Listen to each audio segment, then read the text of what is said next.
Hello. হ্যাঁ hello. হ্যাঁ, মানস বলছিলাম। হ্যাঁ বলো হ্যালো। আপনার জন্য মেয়ে দেখেছি, আপনি কি বিয়ে করবেন? তুমি করো। মানস বলছিলাম। হ্যাঁ মানুষ হচ্ছে ভুবনেশ্বরের মানুষ তো।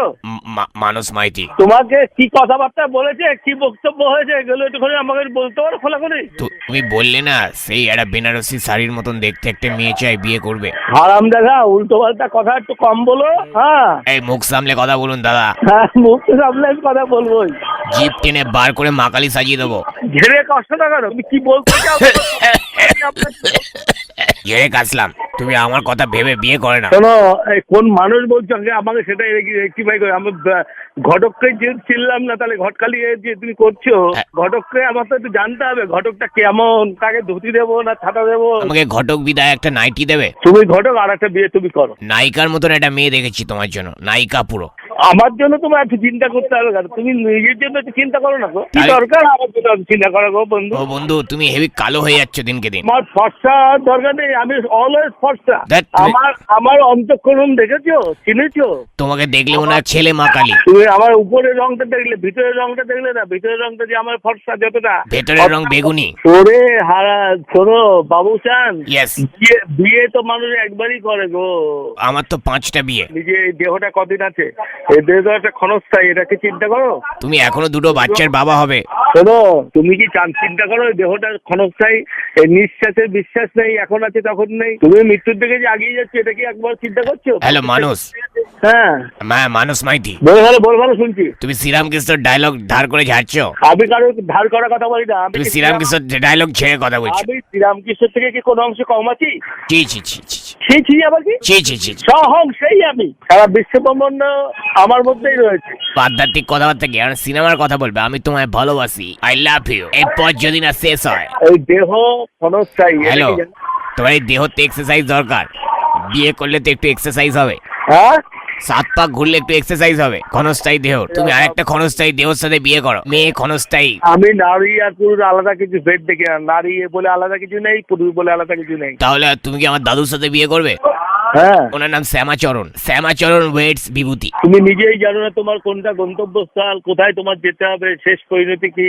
এই তোমার বয়স কত গো? আমার জন্মই হয়নি তো আমার বয়স। দেহের জন্ম হয়, দেহ চলে যায়। কি বলছো? আমার দেহের জন্ম হতে পারে, দেহ মৃত্যু হয়। তুমি পটি করো সকালবেলা? কিন্তু প্রাতঃকৃত শাড়ি, সেটা তো তোমার আত্মা করে। স্নানও করতে হবে, খেতেও হবে, সবকিছু করতে হবে। কেননা এটা পরিপাটি রাখার জন্য। এটা যদি পরিপাটি থাকে তাহলে তাকে দর্শন পাওয়া যায়, সেই আত্মাকে জানা যায়। আর এই আত্মাকে জানবার জন্যই এই সমস্ত পটি করতে হয়, জানো তো? পটি অবশ্যই করতে হবে। আচ্ছা, তোমার বউকে কে বিয়ে করেছে, তুমি না তোমার আত্মা? আমার প্রশ্ন শুনে তুমি টেনে করে পালিয়ে যাচ্ছ। শুনছি, বলে যাও। তোমার বাচ্চাগুলো কার, তোমার দেহের নাকি আত্মার? অমৃতের সন্তান আমরা। স্বর্গে যাওয়ার জন্য এইসব কথা বললে হয়ে যাবে?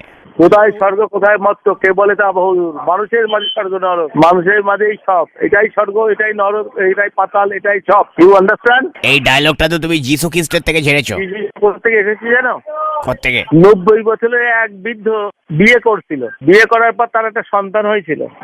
তার একটা ছেলে হয়েছিল, সেই ছেলেটাকে আবার বিয়ে দিয়েছিল। সেই ছেলেটা যে বিয়ে দিয়েছিল, সেই ছেলেটার আবার একটা মেয়ে হয়েছিল।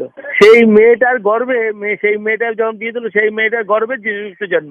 এই গল্পটা তো স্বপন স্যার একটা সিনেমা থেকে ঝেড়েছো। সিনেমা না, আমি বই পড়ে থাকি। সওদাগর সিনেমার গল্পটা বলে দিলে যিশু খ্রিস্টের নাম দিয়ে। শোনো মানুষ বাবু, অন্তরে অনিষ্ট চিন্তা, মুখে আত্মীয়তা, তার থেকে অধিক ভালো প্রকাশের সত্যতা। You understand? এটা তো অনুকূল ঠাকুরের থেকে ঝেড়েছো। তার দেখা অনুকূল ঠাকুর 2টো বিয়ে করেছে। ওর ছেলে বড়দা, সে আবার 2টো বিয়ে করেছে। তারা আবার 13টা সন্তান। অনুকূল ঠাকুর আমার গুরু।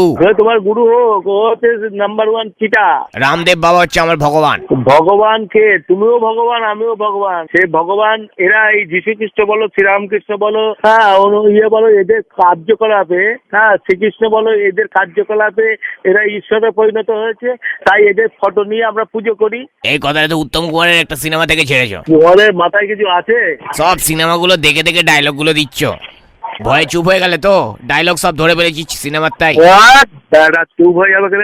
তোর মতন তুইও যা, আমিও তাই। এই আস্তে কথা ধরবো না স্টেশনের বাইরে খপাত করে। ধরবার লোক ভিতরে বসে আছে, তোমার দেহের ভিতরে বসে আছে। সে কোন সময় প্রতি মুহূর্তে তোমাকে পরিচালনা করছে, প্রত্যেক সেকেন্ড। তুমি কি জানতে পারো?